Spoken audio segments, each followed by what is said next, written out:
They felt like I had to do a lot before to make something like that happen. Yep. That feels like it's liberating. How you don't have to do too much. And I desperately didn't want it to work because I thought I thought it was really silly. And then I tried it last year at some point. Okay. But this blew my mind. Talking open enough so that if I had a glass of water, I could sit it on that face and it wouldn't tip out. So in this video, James is going to show us how to play from 3 different scenarios. We're going to start off on what we class as a normal lie.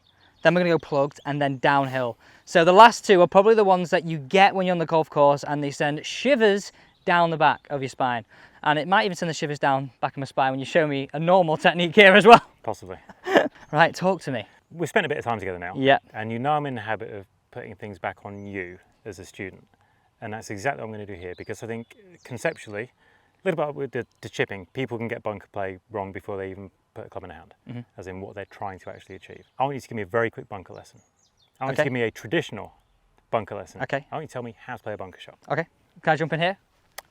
No, you've got to tell me like I'm a 10 handicapper, 20 handicapper standing in front of you. So how do I play a bunker lesson? I would say, first thing, I'd get you to open your face. So to 12:05. But my 12:05 was more than that. It was. So I would say like here. Okay. Then pop your hands on. Okay. Got it. Ball stance just wide of shoulder width apart. Okay. Okay. I then like to get a little further away.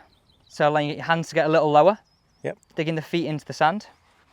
And then I would feel 60-40 between here. Gotcha.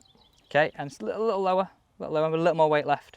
I would say it's now more like that. I try and end the race between the club and my hands at the same time. Okay, so back. This way, yeah. Okay. So okay, keeping my weight left. At the ball at the same time. Feeling very solid in my lower body. Yep. That's the way I would. Okay. Treat me like a bit of a beginner. Okay. Am I hitting ball or sand? I would try and strike, what I would say is here, so, okay, so just before. Fairly close to the golf Fairly ball. close, I would. So I'm low, I'm 60-40 front, faces at, let's say, 12-30, new 12-30, and I'm trying to line it up into a spot just before about the an inch before. Perfect. Can I hit it? Yeah. Okay. I actually came out a little bit too well, but not bad. It's just great coaching, that's why. Not bad. Right, okay. Just going to pay attention to the divot. Yeah. Pretty uniform, just a bit under a foot long maybe, not too deep, so in my mind a nice divot. So I'm going to take all the things you just told me and I'm going to do everything completely opposite. Okay. Just for fun. I'm going to stand really close. Yeah. I'm going to stand with my feet almost together. Okay. I'm not going to open the face and I'm going to hit a bunker shot.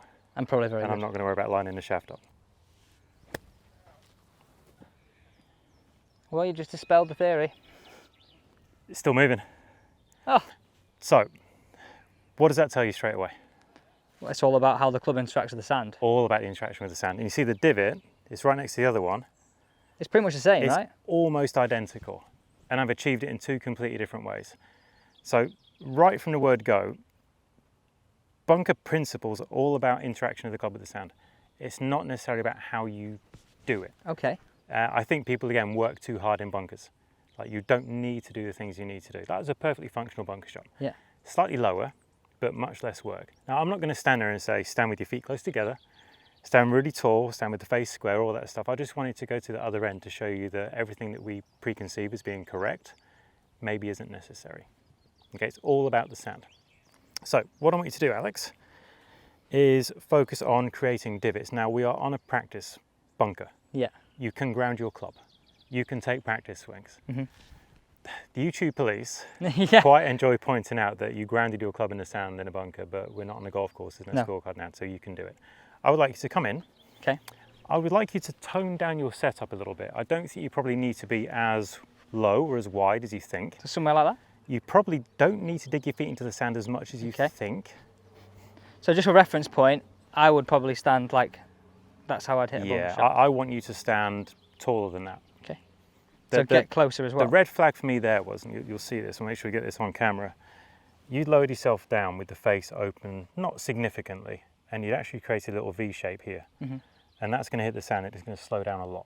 Now, if you want the shaft as low as this, your face would have to be way more open to have this hit the sand and not this V.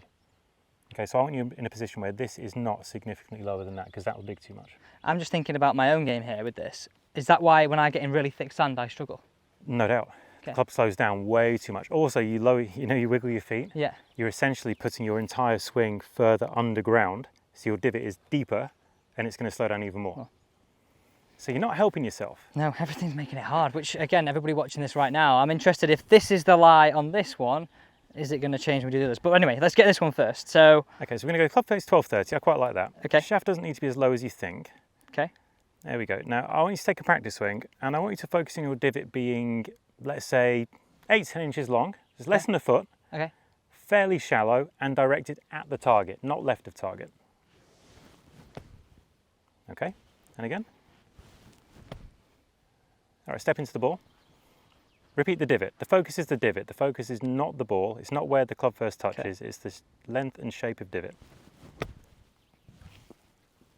I mean, it hasn't gone at the flag, well, that felt easy. Popped out a little bit to the right, Yeah. but we'll deal with that. Okay, again, just create that setup. Yep. 12:30, Ball needs hands to go on, forwards a touch. I think you've got it a touch too far back. ball position. Yeah. Okay. We're just going to point things to the right a little bit too Yes. much.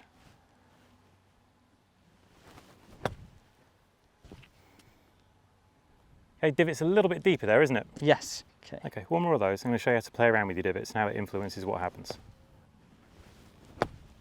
Getting better. Start line's getting better. Effort level, as far as the speed you're putting in, much lower than normal. 4. Yeah. Usually I'm like at an 8, 9. It's an explosion, right? Yeah, Because you get so deep into the sand. I would like, if I just give for everybody a reference, that's how I would be, and that's how much effort I'd probably put into a bunker shot.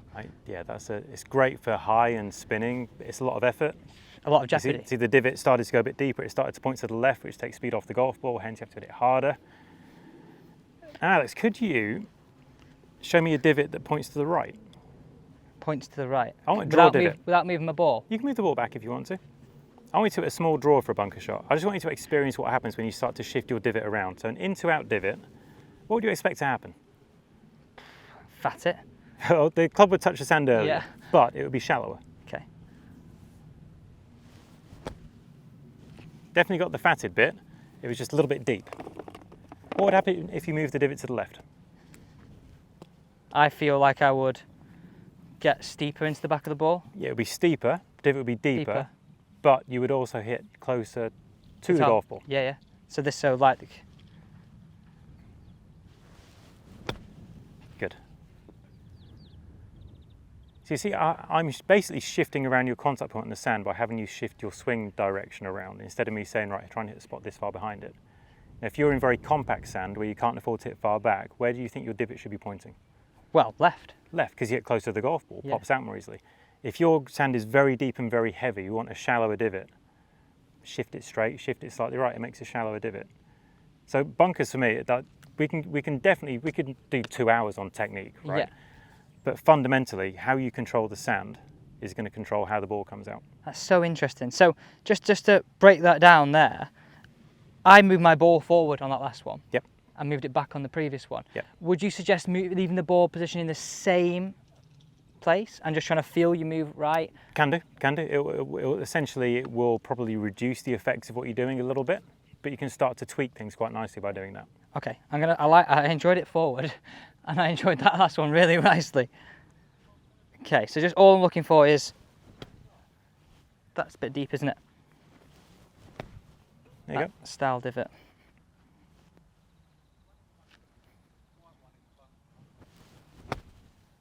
Pretty good. How easy is that? I think for me, players focus far too much on where the club first touches the sand, and that's a tiny part of the job.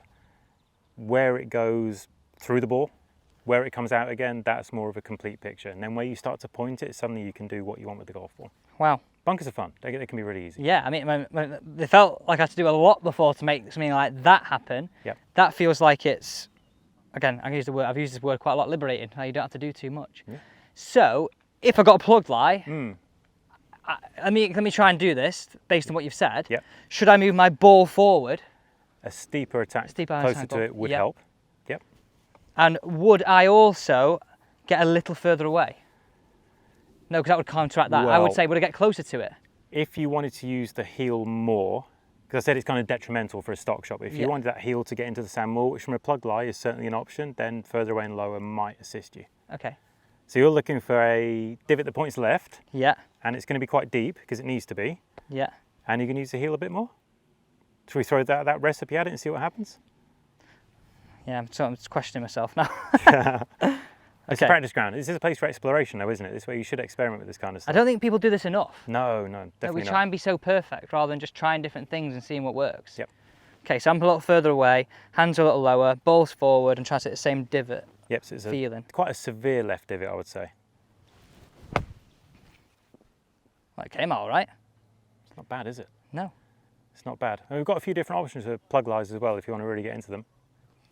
Please do. Please talk to me. I think this is so interesting because this is what's actually going to save you shots out on the golf course. Being able to get this not left in the bunker first and foremost is so essential.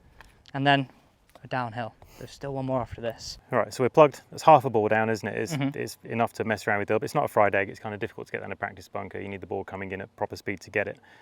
But this is close. I was taught to play a plug shot in a way that some people might be familiar with. I think it lost popularity.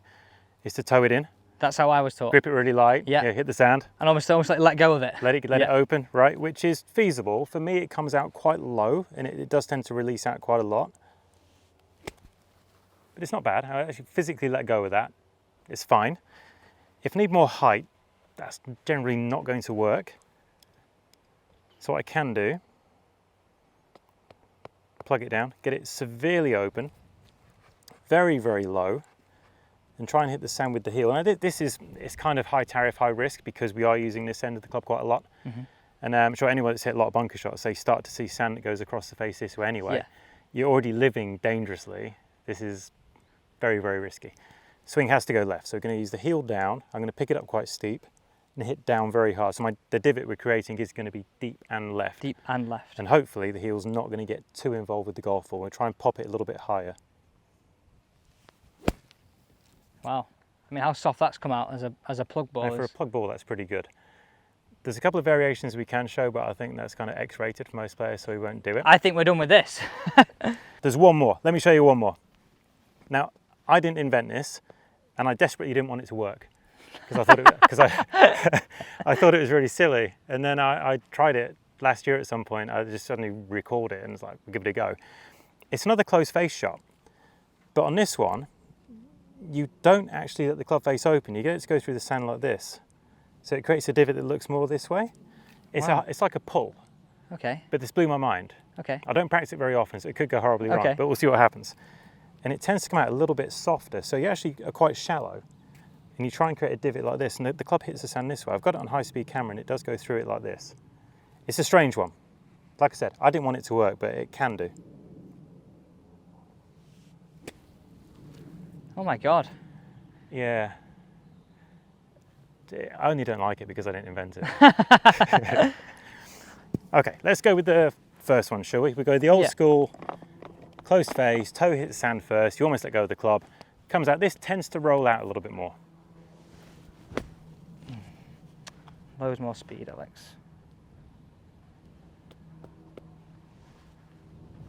Toe it in a bit more than that. That's it. Now let that thing open. We need a different option for you, Alex. Yeah, That's not the one. It's not my option, that. No, you were taught it as a kid. Did it work then? It did actually, to be fair. But I went away from it. I reckon the last one might work for you, but we'll get to that. Right, crank the face really open. And we're talking open enough so that if I had a glass of water, I could sit it on that face and it wouldn't tip out. And your divot definitely has to feel like it's coming in this way. I think you're quite good at loading it, so you should be able to hinge it up pretty fast. Love the trajectory, but you can see your divot was a bit too straight. Yeah. Make a backswing for me. So you've got to, I think you've got to really pick this thing up because you tend to be underneath. Yes. Up here, and then it's pull the heel down into the sand. Okay. Follow through doesn't need to be big. Closer. I'd be over the moon with that on a plug ball. I had control over it, didn't it? Yeah. I think those are the first options for me. But that's why, again, going back to the whole point of you've got to experiment with Absolutely. how that works. There are no hard, fast rules for how you need to play these shots. You need to figure out, you need to understand a few options and explore them. Play the severe closed face one that I showed you at the end there. So this is very much not that close. That's going to hit you on the left ankle. There you go. So your swing direction is like this. That's it. Make sure it's not too close though. I think you might overdo this. It's actually a little bit more than that. There we go. Right. Into out swing. See what happens. Yeah, that's not bad. It's actually pretty good. If you get your aim correct, that'd be a great shot. Like effortless coming out of plug lie.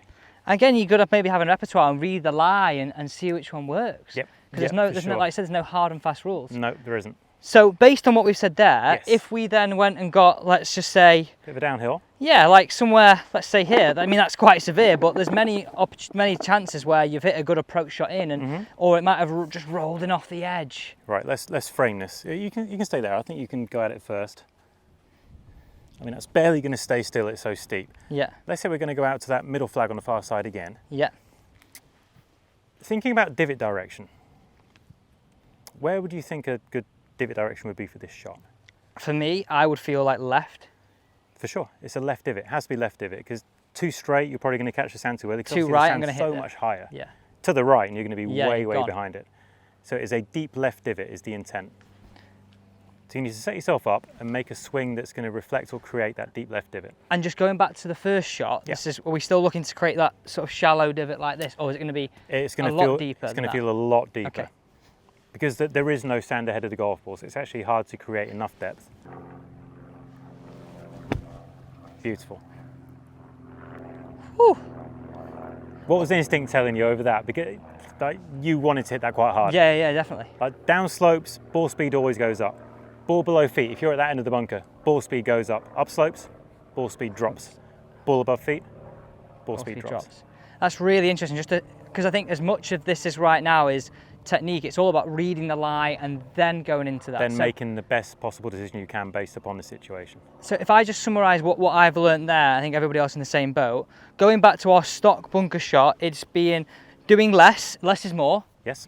and just really focusing on that divot pattern that's quite shallow and through here. Yep.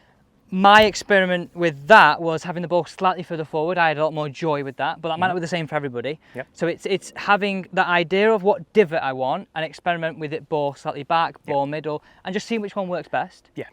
Yep. And then we've got the three options. We've got really closed, letting go closed, and then really open for the plugged. And then this one right here, I was really feeling I was doing an extreme version of the ball forward, Of the left divot. left divot. Yep. As simple as that. With control speed. I think the better a player gets at controlling divot depth, particularly, the less important it becomes to where the club actually touches the sand first. Like if your divot is only ever this deep and you're this far back, this far back, this far back, the ball's still going to come out with some decent level of control. It's when divots are deep, suddenly contact point in the sand becomes really important. So I want to kind of take that need away from people. Which is what I was and what so many people were. Yep. So, well, James, thanks so much for opening my eyes and opening everybody else's eyes here on the channel. You're welcome. Appreciate it.